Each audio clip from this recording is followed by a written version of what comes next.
Good morning, ladies and gentlemen, and welcome aboard our state-of-the-art radio program here at Radio Aviation Excellence, the Wright Flyer. I know it's been a long time since we've done a show, but I figured based on just how crazy things have gotten, particularly in light of the coronavirus pandemic and all of the rioting and looting that has been occurring in this country, that it was a time for me to make just a little snippet. I may, from time to time, be able to do little short non-video episodes like this. I'm pretty caught up with my new line of work with 3 major and amazing companies. But anyway, let's delve into this. One of the things that I wanted to talk about is something that came up just a couple of days ago. This is from Fox News. It's an article that came out talking about Reinhold, the man who was suspected in the Portland shooting death of Aaron J. Danielson. And Danielson, of course, was one of the Trump supporters and the national prayer advocates that had gone to Portland in the wake of the 90-plus day rioting and looting that had occurred in that city, allegedly in response to the death of George Floyd all the way back in May 26th of this year. But anyway, the article goes on to say that the police released details in the shooting of Portland suspect Michael Reinhold. Now, the details that have emerged is basically that law enforcement officers from a federal task force, which had been led by both the U.S. Marshals Service and the Federal Bureau of Investigation, or FBI, were conducting surveillance outside an apartment complex in Lacey, Washington, which is about 120 miles north of Portland, Oregon. And Reinhold is 48 years old, and he'd left the building at approximately 7:30 p.m. local time on Thursday.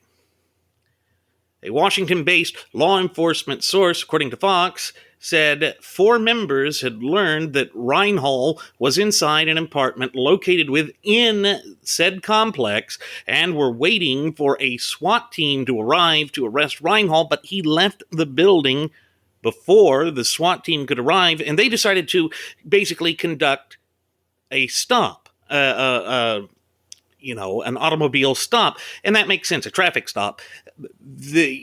Basically here you now have a wanted suspect, you have positive identification by a specific task force that had been placed on surveillance on him, and basically he could get away if they did not move to act then. And that's kind of the interesting part of this. It was one of those elements in law where the police were allowed to use their discretion.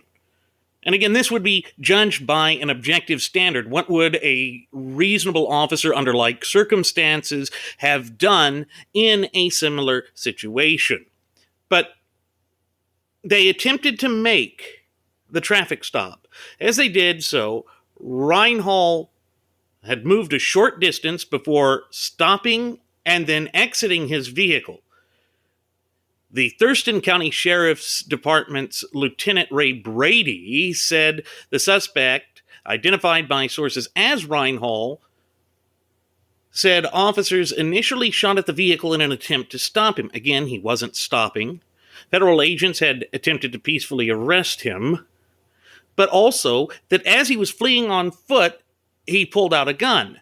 Now, certain eyewitness reports at the time said that they had heard something of around 40 to 50 shots being fired, and that they believed the man opened fire using what witnesses had claimed appeared to be an AR-15 or a similar type of sporting rifle. But again, this just goes to show how inaccurate eyewitness reports can be, because it turns out that he had actually only had a handgun when he was finally taken down. But either way, he was presenting a credible threat to law enforcement officers. He had already displayed a tendency towards violence. He had already used a deadly weapon in lethal fashion against Danielson in Portland. So there was already that well-established track record. And the interesting thing that then comes up is, well, what would motivate him to do this? Because that's certainly one of the questions that would pop into my mind, and I'm sure it's a question that pops up in many people's minds, but I think that the vast majority of you have already made an educated guess as to what motivated him. And that's easy. He claims to be a member of the anti-fascist, or Antifa. Remember, he's the one that said, I am 100% Antifa all the way. And yet we know that people like Nadler, and we know that people within the rank and file of the Democrat Party has spent this entire summer attempting to gaslight the American people, attempting to convince us that there was no type of violence in response to what was perceived as systemic racial injustice and what was perceived to be a blatant murder of an innocent, unarmed black man in police custody. But here's the thing. We now know that George Floyd was hyped up on a very fatal cocktail of fentanyl and cocaine. We know that he was complaining of not being able to breathe before going onto the ground, that he had been resisting officers as they attempted to get him into the vehicle. They had stated on numerous separate occasions that they would not leave him, because he'd asked them not to leave him, that they'd roll down the window for him, that they'd turn on the air conditioner for him, but he just had to get in the car, and he wouldn't do it. And then even when he got on the ground, it was as per his request. The restraint that law enforcement officers showed there is incredible. I don't think I would have had that kind of restraint. I don't think they would have had that kind of restraint with regard to me. I don't think they would have done that in normal circumstances, but it had already been alerted to him by one of the people who was interacting with him before the stop. They said that he was kind of crazy, that he was kind of out of his mind. So already officers were alerted to the fact that he potentially had a mental illness or something going on. They were attempting to figure it out. But people like Reinhold, the Antifas, the Black Lives Matters organizations groups, all of these people are the ones who are attempting to utilize the death of George Floyd to promote an ulterior motive. They are working towards undermining the American system, turning to violence, trying to uproot and destabilize the entire American system. And for what? What is their goal? What is their intended purpose? It is to destroy the United States of America, to build some sort of workers' paradise. They are unabashed Marxists. That's always been the case. We've always said that's the case. And they're not denying it. Not once have these people attempted to deny the fact that that is what they are doing, and that that is who they are, and that that is what motivates them. But anyway, we know that on July 5th, Reinhold had been cited on allegations of possessing a loaded gun illegally in a public place, resisting arrest, and interfering with police. Then again, on July 26, Reinhold was shot near his elbow after getting involved in a scuffle between an armed white man and a group of young people of color, according to Fox. Now again, this is part and parcel for the type of agenda and message that Antifa and those of that nature are pushing. They are attempting to claim everyone that the United States of America is permanently and irreparably stained by the so-called original sin of slavery, irrespective of the fact that slavery existed all over the world at that time. But that's neither here nor there. This is all just a cover. All just a cover to continue this wanton violence, to continue to engage in senseless property destruction, senseless loss of life, all because it's an election year. Now, historically speaking, what this reminds me of, it's a bit like 1968. We're seeing a repeat of the rioting and protesting, if it could even be called that, but no, it's really rioting and looting, that had hampered the Democratic National Convention in 1968 and sent them into a, horrific defeat for them. And that's what got Nixon in. Well, the Democrats' candidate right now, Joe Biden, is certainly not a good candidate.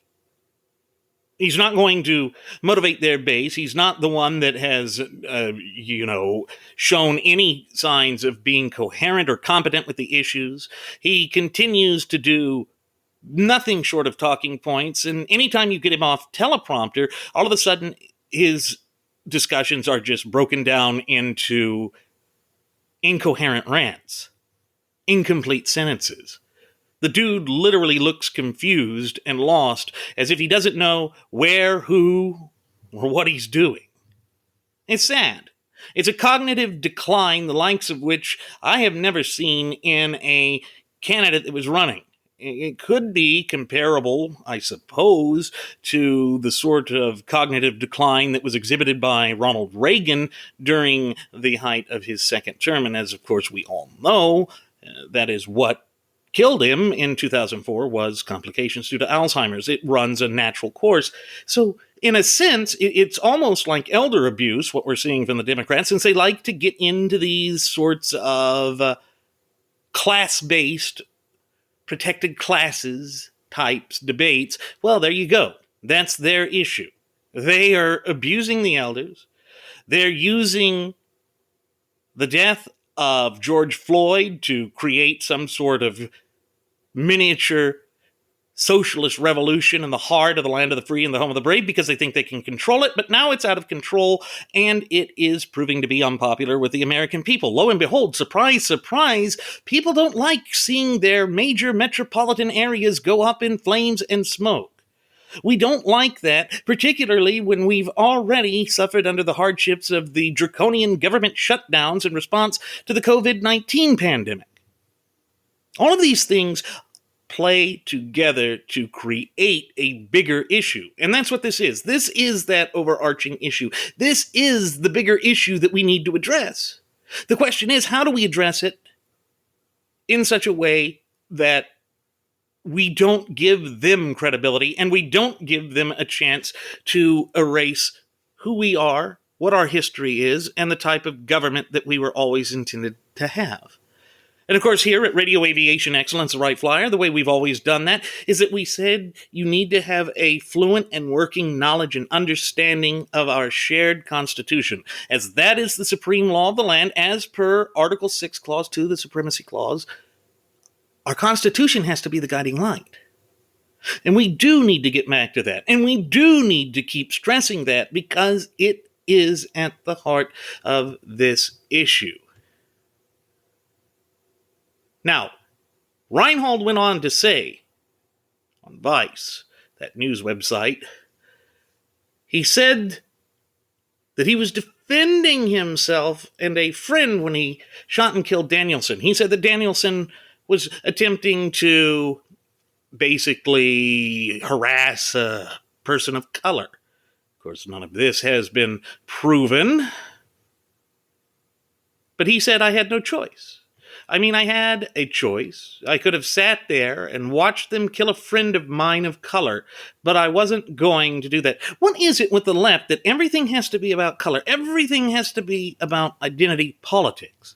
Well, again, that all boils down to the simple, inexorable fact that the left is obsessed with identity. The left is obsessed with color. The left is obsessed with dividing us. Because in the hopes of doing that, they can conquer us. That is their end goal and overarching objective. But it's not the one that really makes sense, is it? It's not the reflection of reality. But Reinhold, in having resisting arrest, has now been relegated to the land of the dead. And as his own sister said, this isn't a tragedy, and that she was glad of it, because he had been estranged from his family, and it makes me wonder why. Really, honestly, no, it doesn't. The guy was a scumbag. The guy was a jackass. And good riddance is what I have to say. Thank you, ladies and gentlemen, for tuning in. It was great to reconnect with you. I'll see you around sometime. Take care.